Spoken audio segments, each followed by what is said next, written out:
Ito na naman ang mainit na balita mula sa mundo ng politika na pagtakpan na naman. Usap-usapan ngayon sa social media ang umunoy 145 million na pondo na kinasasangkutan ni Vice President Sara Duterte matapos umanong hindi seryosohin ng isyu sa isang kamakailang pagdinig. Sa halip na mag-imbestiga ng gusto, marami ang nadismaya dahil tila pinagtawanan lamang ang usapin, bagay na ikinagulat ng ilang netizens na humihingi ng malinaw na paliwanag at aksyon. Habang mainit ang isyu kay VP Sara, mas matindi naman ang batikos laban kina Zaldico at Martin Tambaloslos Romualdez matapos umanong lumutang ang aligasyon na bilyon-bilyong pisong anomalya sa ilang proyekto ng pamahalaan. Ayon sa mga kritiko, kung ikukumpara sa 145 million, mas malaki at mas mabigat ang sinasabing nawawalang pondo sa kinakasangkutan ng dalawa. Kaya't marami ang nagtatanong kung bakit tila mabagal ang pag-usad ng mga imbestigasyon. Sa kabila ng mga pahayag ng mga opisyal na handa silang makipagtulungan sa anumang imbestigasyon, hindi kumbinsido ang publiko at trending sa X at Facebook ang mga hashtag na #hustisya at katotohanan at #walang kinatatakutan, kung saan libu-libong netizens ang nananawagan ng pantay-pantay na imbestigasyon mula sa 145 million pesos hanggang sa umano'y bilyon pisong anomalya. Para sa kanila, hindi dapat pinapaboran ng sinuman-anuman ang posisyon sa gobyerno. Sa ngayon, nakatutok ang mata ng sambayanan kung kikilos sa mga ahensya tulad ng COA, Ombudsman at Kongreso upang busisiin ang pagkakaugnay ng isyong ito. Ang tanong ng marami, hanggang kailan matatakpan ang mga kaso ng korupsyon? At sino ang tunay na mananagot sa lumalalang problema ng pagnanakaw sa kaban ng bayan? Sa dami ng nabubunyag, umaasa ang taong bayan na ang katotohanan ay tuluyang mabubunyag at ang mga may sala ay mananagot. At yan nga ang mga balitang ating pagkakatutukan, at kung bago ka pa lamang sa aking channel ay huwag kakalimutang mag-like, share and subscribe para updated ka sa aming mga bagong balita dito sa Tatak Pinas.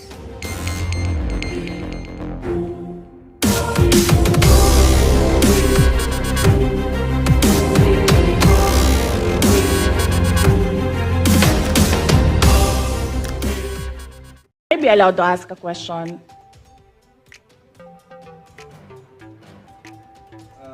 Depende sa nature, Madam Vice President. Yes. Magpinsan po ba si Congressman ko ngayon tsaka si Zaldico? Minority Leader, Congresswoman Reneco, please go ahead. Good morning to the Vice President. Good morning to my colleagues. I'd like to take off po sa questioning na ni Representative Tino. Meron po kasing minention na list of destinations na tinake ni Vice President this year under Travel Authority. But we like to take note na in a press conference of the Office of the Vice President, meron pong security and staff na kasama si Vice President. So can we ask po, paano po pinopondohan yung pagpunta, flight and accommodations ng staff and security ng OVP? Madam Chair, may I be allowed to ask a question?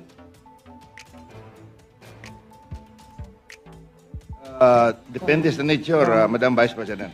Yes. Magpinsan po ba si Congressman ko ngayon tsaka si Zaldico? Ano po yun? Gusto ko Mr. lang Chair, I can malaman. answer. Are they relatives? Please answer, Congresswoman Rene. I have no familiar relation po to Zaldico or to Representative Zaldico or any of their relatives po. Thank you, Madam Chair.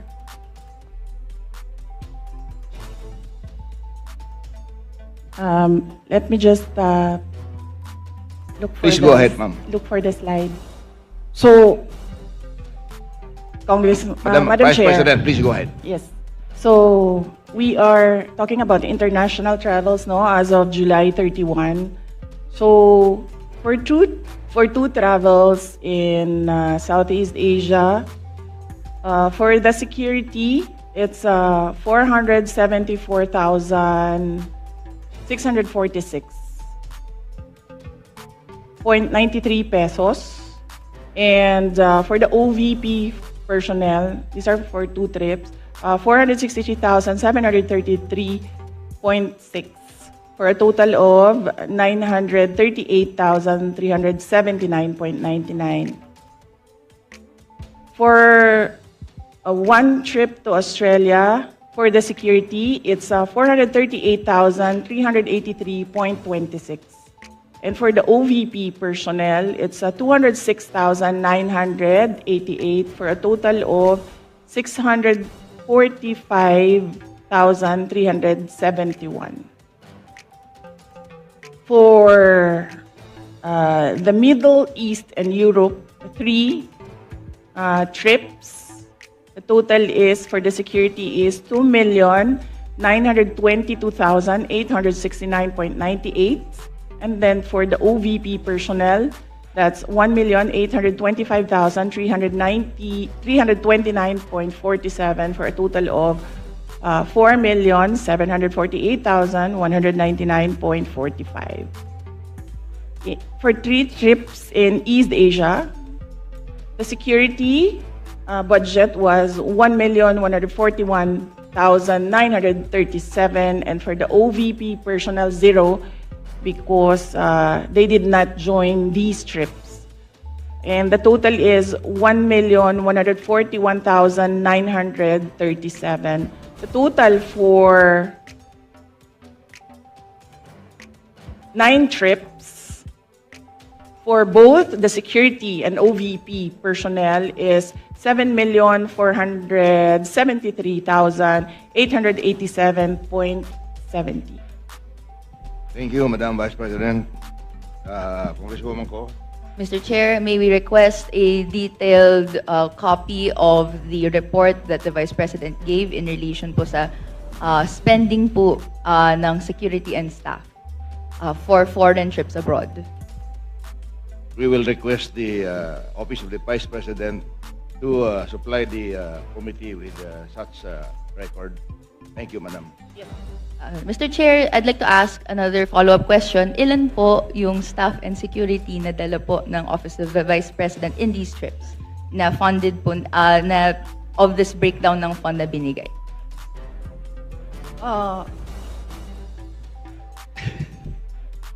Luoy na kayo mong naong, sir ba? Kanang.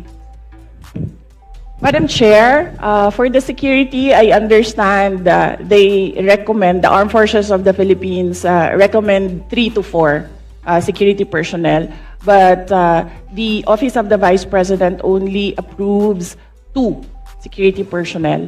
And for the Office of the Vice President personnel, that's 1 ceremonial and diplomatic affairs employee, 1 for MPRD, that is the Media Relations and Public Affairs Division, and then 1 for as assistant to the Vice President. So those are the approved personnel who joins the Vice President in her trips.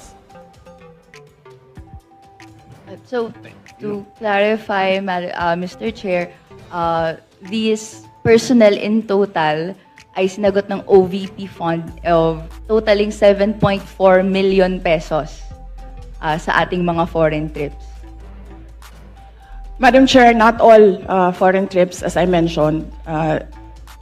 Security is always recommended by the Armed Forces of the Philippines, but some trips do not have OVP personnel because there are only 3 trusted OVP personnel who can do the work that I demand from them, and sometimes they are not available. Okay. Congresswoman Ko. Thank you, Madam Chair. So, to confirm, ito pong mga trips na to that was mentioned, are these trips personal in nature that required po yung presence ng personnel and staff? Mr. Chair, I believe, with all due respect with my colleague in the minority, I believe the question is irrelevant. Because even if the Vice President travels on her personal capacity, we cannot disassociate herself from the office of the Vice President. She's still the Vice President. The Exactly. reason for the travel is business, but she could also travel in her personal capacity, but she's still the Vice President. So I believe the question is irrelevant. With all due respect with my colleague. Mr. Chair, thank you. just to respond po, no, this is just a mere question. Whether the nature of the trip is personal or business po, no, or whether it's official. This is a question that I'd like that could be posed, and I hope to pose po to the Madam Vice President. Madam Chair, it depends. If I have activities for the Office of the Vice President abroad, the 3 OVP personnel join the trips. But if the trip is purely personal and I do not have events for the Office of the Vice President, they do not join the trips. So in the graph, in the table that I mentioned earlier, those were the trips that the 3 personnel from the Office of the Vice President joined. But in the case of security personnel, this is something that is beyond the Office of the Vice President. It is decided by the Armed Forces of the Philippines. Thank you, Madam Vice President. Okay, thank Masukan you. ko. Thank you, Mr. Chair. Hope satisfies your question. Okay. My next question is in relation po to a line of questioning and in relation to the unqualified opinion that the COA issued to the Office of the Vice President. But after that, 60 days was provided to the Office of the Vice President to issue corrections po to certain errors made. Upon questioning the COA in its budget hearing, nagbigay po sila ng additional details kung saan may nakita daw po kasing 3.8 million pesos worth of equipment not accounted for in the OVP submission. Ito po ay mga errors found in the 2024 annual audit report. Can the Vice President explain this error po, Mr. Chair? Madam Chair, the Office of the Vice President from 2022, 2023, and 2024 received unmodified opinions from the Commission on Audit. And I would like to take this opportunity to thank all my colleagues in the Office of the Vice President for being faithful to transparency and accountability in our office. The reason why we have comments from the Office of the Commission on Audit is because of system and improvement in processes. So these are basically documentations that the Commission on Audit require of transactions. And we have already updated our manual of operations in the OVP to reflect comments from the auditors. Thank you very much, ma'am. And if you can, if possible, if that is not classified, you can give a list to the committee para kami na po magbigay doon sa minority. Thank you very much. The manual of operations, sir? Okay, sir. Let me just discuss this with the executive committee. Kasi pinaghirapan din namin dito, Sir Gawin. Baka kopyahin lang din ng minority. It's your prerogative, Madam Vice President. But Ano in po? relation to that po, Mr. Chair, Okay. we would be interested in the report kung ano po yung 3.8 million pesos that required correction po doon sa COA audit report in 2024. Would that be possible po, Mr. Chair? Madam Chair, as I said, all questions about all documents inside the Commission on Audit is best to be directed to the auditors or the representatives of COA in the budget hearings. Thank you. But with all due respect, to follow up that po, the COA specifically sought correction because po may nakita pong 3.8 million pesos that is not accounted for in the submission by the OVP.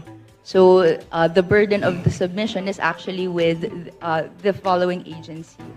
So which is why in the exercise of legislative oversight, we would like to be enlightened kung ano po yung error na po ito. And tama po, para maiwasan in the future, a report po on what it is would be appreciated. So ang question ko po is, would that be possible po, Mr. Chair? Madam Chair, usually the Commission on Audit, the auditors review documents, and sometimes they do not see the attachments in the correct submissions. Sometimes the attachments that are required are found in other submissions and reports, and these attachments are required by auditors in every report. That is why right now we already have a checklist. If this is the process, if this is the project, there is a checklist on the attachments because auditors review the documents, and the auditors require the attachment of documents, and sometimes these documents are not attached to a specific report. So what we did, Madam Chair, is create a checklist and to improve the system. The personnel from the Office of the Vice President go through the checklist before they submit. Okay. Anything else, Congresswoman Ko? Just to clarify, therefore, dahil po naibigay yung explanation na yon, is the Office of the Vice President explaining that this is the explanation for that 3.8 million necessity for correction? This is the explanation why we have an unmodified opinion. Wala po silang nakitang nawawala. Nawawala po yung papel dahil naka-attach siya sa ibang document. At ang gusto ng COA ay specific yung mga dokumento na ina-attach per submission. In the interest of time, ako na lang mag-volunteer niyan na Congresswoman Ko. Hingin ko sa COA yung detalya ng 3.8 kung gusto mo. I promise to give it to you in this possible time. Thank you very much. Thank you very much for that response. My next question would be in relation po, we're asking this question po, Mr. Chair, dahil kung may necessity for correction for this 2024 audit report, and then meron pong other audit reports in the past that have found that there are deficiencies and delays, gusto nating hindi na po mangyari siya. Can I ask the Mr. Chair, what assurance do the people have na sumusunod na ngayon ang Office of the Vice President sa guidelines on disbursement and other proper fiscal procedures, given that there were reports last year that hindi po ito na sunod po according to procurement guidelines po? Mr. Chair, again, with all due respect with my colleague, the Sandali. Office of the Vice Representative President Sonday, review please an wait. unmodified Please wait to be acknowledged. Order, please. You're not acknowledged. Please wait to be acknowledged by the chair. We'll let the Is that the last question, Madam Vice President? We'll let the Madam Vice You have the President option to respond. Respond or not. My apologies, Vice Chair Pepito Alvarez. May I request for an orderly conduct of the hearing for the members to please wait to be acknowledged by the chair before you make a statement. Thank you very much. The floor is now with the Vice President to respond to the question of Representative Ko.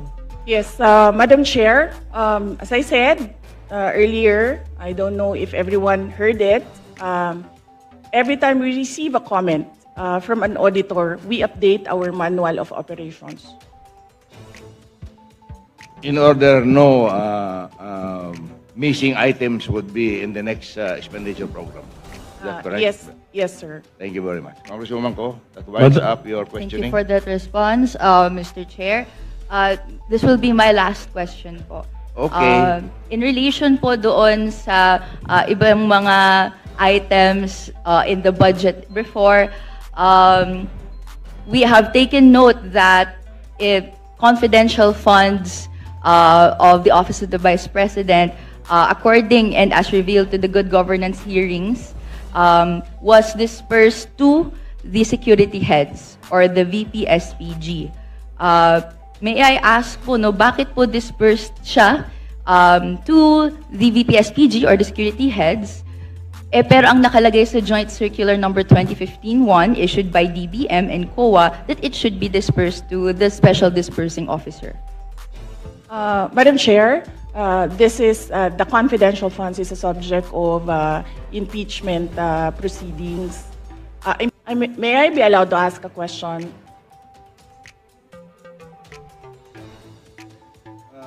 Depende sa nature, Madam Vice President. Yes. Magpinsan po ba si Congressman ko ngayon tsaka si Zaldi ko? Minority Leader, Congresswoman Reneco, please go ahead. Good morning to the Vice President. Good morning to my colleagues. I'd like to take off po sa questioning na ni Representative Tino.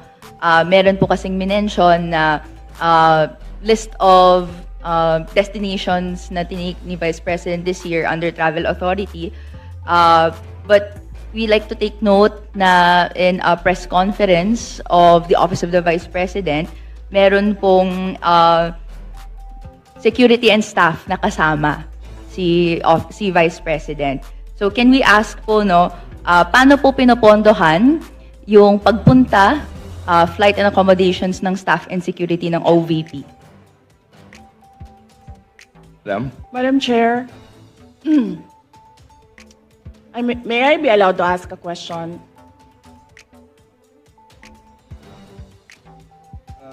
Depende sa nature, Madam Vice President. Yes.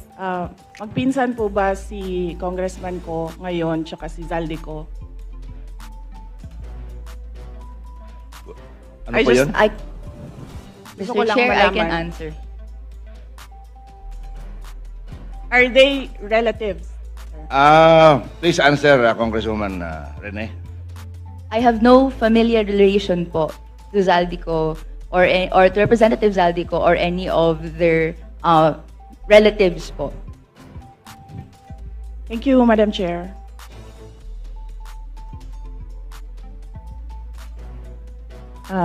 Let me just look for Please go ahead, ma'am. Look for the slide. So, Madam Madam Vice Chair. President, please go ahead. Yes. So, we are talking about international travels, no, as of July 31. So, for two travels in Southeast Asia, for the security, it's 474,646.93 pesos. And for the OVP personnel, these are for two trips, 463,733.6 for a total of 938,379.99. For one trip to Australia, for the security, it's 438,383.26. And for the OVP personnel, it's 206,988 for a total of 645,371. For the Middle East and Europe, 3 trips, the total is for the security is 2,922,869.98. And then for the OVP personnel, that's 1,825,329.47 for a total of 4,748,199.45. For 3 trips in East Asia, the security budget was 1,141,937, and for the OVP personnel, 0, because they did not join these trips. And the total is 1,141,937. The total for 9 trips for both the security and OVP personnel is 7,473,887.70. Thank you, Madam Vice President. Congresswoman ko. Mr. Chair, may we request a detailed copy of the report that the Vice President gave in relation po sa spending po ng security and staff for foreign trips abroad. We will request the Office of the Vice President to supply the committee with such record. Thank you, Madam. Yes, sir. Mr. Chair, I'd like to ask another follow-up question. Ilan po yung staff and security na dala po ng Office of the Vice President in these trips? na funded po, na of this breakdown ng fund na binigay?